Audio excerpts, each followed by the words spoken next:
డోర్‌వేకి స్వాగతం. ఏ manual to self సూచనలు లేదా సమాచారాన్ని అందించే స్వీయ శోధనా సాధనం. తీవ్రమైన మరియు నిజాయితీ గల అభ్యాసకుల కోసం ఈ వీడియో శ్రేణి వేచి ఉంది.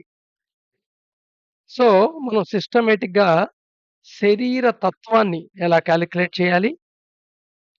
తర్వాత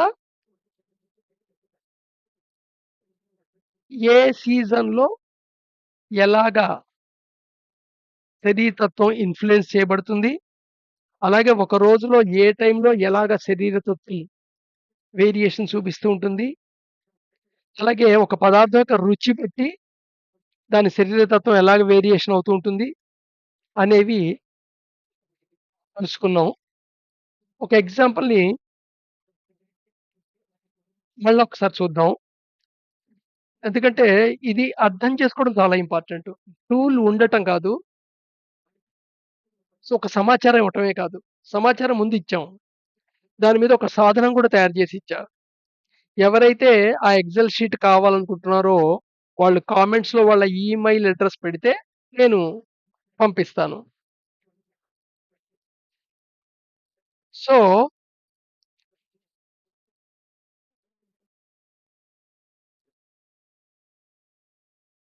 అది ఓ రకంగా ఆ సెంటెన్స్ యొక్క సమ్మరీని రాసామన్నమాట ఇక్కడ. సో, ఇక్కడ గ్రీన్ చూపిస్తున్నట్టు అర్థం ఏంటంటే, అది అగ్రవేట్ చేస్తుంది అని. అదే రెడ్ చూపిస్తుంటే దాన్ని సప్రెస్ చేస్తుంది అని. సో, ఇక్కడ వి అంటే వాత, టి అంటే పిత, కే అంటే కఫ. సో, వింటర్ సీజన్‌లో వాత, కఫ అగ్రవేటింగ్ అవుతుంటాయి. పిత మటుకు తగ్గుతూ ఉంటుంది. అందుకని వింటర్‌లో కొంచెం ఆకలి మందగిస్తుంది. నెక్స్ట్ అలాగే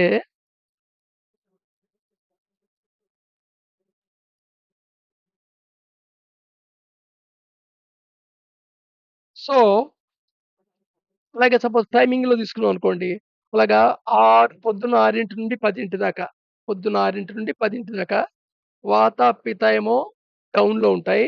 కఫ మటుకు అగ్రవేటివ్‌గా ఉంటాయి. ఇవేమో తగ్గుదలలో ఉంటాయి. ఇవి పెరుగుదలలో ఉంటాయన్నమాట. సో, అలాగే ఇక్కడ స్వీట్ అనంగానే పంచదారనో, బెల్లమనో, పటిక బెల్లమనో లేదా బజార్‌లో కొనుక్కొచ్చే స్వీటో అనుకోద్దు. ఇక్కడ నేను పరంగా స్వీట్ అని రాశానన్నమాట. టేస్ట్ పరంగా స్వీట్ అంటే ఇప్పుడు సపోజ్ రైస్ అనేది స్వీట్ కేటగరీకే వస్తుంది. బార్లీ స్వీట్ కేటగరీకే వస్తుంది. ఓట్ స్వీట్ కేటగరీకే వస్తుంది. తృణధాన్యాలు స్వీట్ కేటగరీకే వస్తాయి. అలాగే బంగాళదుంప, చిలకడ దుంప ఇవి గూడా స్వీట్ కేటగరీకే వస్తాయి. అంటే ఏవైతే కార్బోహైడ్రేట్ మెయిన్ కాన్స్టిట్యూయెంట్స్ ఉంటాయో అవన్నీ స్వీట్స్ కింద లెక్కిక్కడ. అందుకని తప్పుకొని పొరపాటు అర్థం చేసుకోవద్దు. అంటే స్వీట్లు తినేయొచ్చు కాబోలు ఈ టైంలో ఇది అలా కాదు. హ్మ్. ఓకే. రైట్. సో, మీరు ఏ ఏనా వన్ డే మొత్తం మీద మీరు ఈ 6 రుచులు లోపలికెళ్ళాల్సిందే. Sweet, pungent, astringent, bitter, sour, salty. అంటే తీపి పదార్థం, అలాగే ఆహ్, ఘాటైన పదార్థం, వగరైన పదార్థం, చేదైన పదార్థం, పులుపైన పదార్థం, అలాగే ఉప్పగా ఉన్న పదార్థం. సో, ఇవన్నీ లోపలికెళ్ళాల్సిందే. సామాన్యంగా అన్ని కూరగాయలు మాక్సిమం అస్టింజెంట్ ఉంటుంటాయి. కొన్ని కూరగాయలు మాత్రమే స్వీట్ కేటగరీకొస్తాయి. ఇప్పుడు క్యారెట్టు, బీట్రూటు, ఆహ్, బంగాళదుంప అయి స్వీట్ కేటగరీలో వస్తాయి. రాడిష్ అస్టింజెంటే అవుతుంది. బెండకాయ, దొండకాయ ఇవన్నీ అస్టింజెంట్సే అవుతాయి. ఆ! బిట్స్ మనకు ఆల్రెడీ మంచి ఎగ్జాంపులే ఉందనుకోండి కాకరకాయ అనేది. ఆ! అలాగే వాక్కాయ అస్టింజెంటే అవుతుంది. సో, ఇలా జాగ్రత్తగా చూసుకోవాలి. ఆహ్, పా ఆహ్, చింత చిగురు పిట్టలకే వస్తుంది. సో, మనం మామూలుగా మిగతా టేస్ట్‌లన్నీ ఏంటంటే వీటి యొక్క కాంబినేషన్స్ అన్నమాట. ఈ 6 టేస్ట్‌లే ఉన్నాయి. కానీ ప్రపంచంలో కొన్ని లక్షల టేస్ట్‌లు కనపడతాయి మనకి. ఏంటి వీటి కాంబినేషన్ అన్నమాట. ఉగాది పచ్చడి ఒక్కటే ఈ 6 కాంబినేషన్ ఉంటుంది. బట్ మిగతా ఏదైనా ఫుడ్ ఐటెమ్ ఏంటంటే వీటిలో ఏదైనా ఒక 4 లేదా 3 లేదా 2 కాంబినేషన్‌లో ఉంటుంటుంది. సో, 4 కాంబినేషన్ ఒక రకమైన టేస్ట్ వస్తుంది. ఆ 4 యొక్క ప్రపోర్షన్స్ మారుతుంటే మళ్ళా రకరకాల టేస్ట్‌లొస్తుంటాయి. అందుకని టేస్ట్ ప్రపంచం చాలా పెద్దది. కలర్ల ప్రపంచం పోల్చుకుంటే టేస్ట్ ప్రపంచమే చాలా పెద్దది. ఎందుకంటే కలర్‌ల ప్రపంచంలోని 3 ప్రైమరీ కలర్స్ కాంబినేషన్‌లే అన్ని కలర్స్ అయినా సరే. ఏ కలర్స్ అయినా సరే.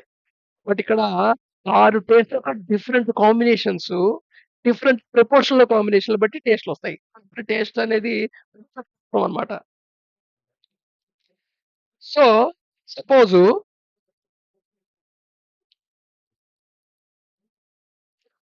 పర్సను నా యొక్క వాత 27 ఉంది. మిగతా 50 ఉంది. 23 ఉందనుకోండి. వాళ్ళు చెప్పిన ఆ కాలిక్యులేషన్ చేసుకున్న కాలిక్యులేషన్ బట్టి. సో, ప్యాటర్న్‌లో ఎక్కువ ఉన్నదాన్నేమో గ్రీన్‌గా రాస్తుంటాం. తక్కువగా ఉన్నదాన్ని రెడ్‌గా రాస్తూ ఉంటాం. సో, ఈ ప్యాటర్ను దేనికి సూట్ అవుతుందో చూడాలి ముందు సీజన్‌లో. సీజన్‌లో ఏది ప్యాటర్న్‌కి సూట్ అయింది. చూడండి దీనికి అపోజిట్ ఉందిది. దీనికి ఎగ్జాక్ట్ ఉంది. Red, green, red. Red, green, red. So, ఎక్కడైతే అపోజిట్ ఉందో అది చాలా గోల్డెన్ టైమ్ అన్నమాట ఒక ఇయర్‌లో. ఏమిటి దేనికి? నీ వాత, పిత్త, కఫని బ్యాలెన్స్ చేయటానికి. అంటే ఇక్కడ నీకున్న వాల్యూలో 50 ఉంది. 33కి తగ్గాలి. 27, 33కి పెరగాలి. 23 కూడా 33కి పెరగాలి. అంటే వాత, కఫ పెరగాలి. పిత తగ్గాలి. అదనమాట. నువ్వు బ్యాలెన్స్ అవ్వాలంటే తరగతి. ఇలా చేసే అవకాశం ప్రకృతి నీకెప్పటికి ఇస్తోంది? వింటర్‌లో ఇస్తోంది. సో, వింటర్‌లో ఈ ఎవరైతే ఇది ఇలా రేషియోలో ఉన్నారో, ఇలా రేషియోలో అంటే ఇది హై మ పిత హైగా ఉండి వాత, కఫ లోగా ఉన్నవాళ్ళు. వాళ్ళు వింటర్‌లో they can do much work with food. So, they can adjust food ratio అంటూ ఫుడ్ యొక్క ఏది ఎంత తీసుకోవాలనే రేషియో ఉంది గదా! రేషియోలో ఎన్ని రకాల రేషియోలున్నాయి? వాటి యొక్క టేస్ట్ పరంగా రేషియో, లేదా వాటి యొక్క నేచురల్ అండ్ కుక్డ్ పరంగా రేషియో, టానిక్ పరంగా రేషియో అలాగా in whatever tool that is available. వాళ్ళు తినే ఫుడ్ ఐటెమ్స్‌లో. దాన్ని బట్టి దే కెన్ అడ్జస్ట్ చేసి బాలన్స్ తెచ్చుకునే అవకాశం ఉంటుంది. క్రూషియల్ అన్నమాట. అంటే ఇలాంటి వాళ్ళకి ఇది క్రూషియల్. ఇంకో ప్యాటర్న్ ఉన్న వాళ్ళకి ఇంకోటి అయ్యుండొచ్చు. అదే రైనీ సీజన్ తర్వాత హేమంత ఋతువుకు ముందొచ్చే ఆ! అటమన్ రీజన్ అయితే ఇక్కడ చూడండి కరెక్ట్‌గా ఈ, ఈ ఋతువులో శరద్ ఋతువు. ఋతువులో శరదృతువు తీసుకుంటే ఈ టైంలో ఎగ్జాక్ట్ ఉంది. వీపీకి ఎలా ఉందో ఇది గూడా అలాగే ఉంది. అంటే ఓ రకంగా ఇది డేంజరస్ జోన్ అనమాట. అంటే 1 ఇయర్‌లో ఈ సీజన్ మటుకు నువ్వు చాలా కేర్ తీసుకోవాలి ఫుడ్ విషయంలో. ఫుడ్ విషయంలో కేర్ తీసుకోవాలి. So, in the season one can adjust food taste ratio to prevent further deterioration. Further deterioration కాకుండా వీటి ప్రపోర్షన్స్ చూసుకోవాలి. రైట్. అలాగే టైమ్ పరంగా తీసుకుంటే చూడండి, టైమ్ కరెక్ట్‌గా 10 టు 2 పీఎం యాక్చువల్‌గా మన లంచ్ టైమ్ అది. ఈ లంచ్ టైమ్ కరెక్ట్‌గా సేమ్ రిప్లికాగా ఉంది. రెడ్, గ్రీన్, రెడ్ ప్యాటర్న్‌లో ఉంది. అంటే యాక్చువల్‌గా ఇక్కడ ఖచ్చితంగా రేషియో చాలా జాగ్రత్తగా మెయింటైన్ చేయాల్సొస్తుంది టైమ్ మాట. క్రూషియల్ టైమ్ అన్నమాట. త్రూఅవుట్ ఇయర్ అంతా ఇది చాలా ఇంపార్టెంట్. అదే సపోజు శరదృతువులో ఈ 10 AM to 2 AM very crucial అవుతుందన్నమాట. అంటే నీ బాడీని డిసీజ్‌కి ఒక ప్లేస్ కింద, డయాస్ కింద తయారు చేసేస్తుందన్నమాట. ఆ టైంలో ఏమాత్రం అజాగ్రత్త ప్రదర్శించినా. సో, అర్థమవుతుందిగా పాయింట్? సో దేర్‌ఫోర్ ఇక్కడ దీన్నెలా హ్యాండిల్ చేయాలి?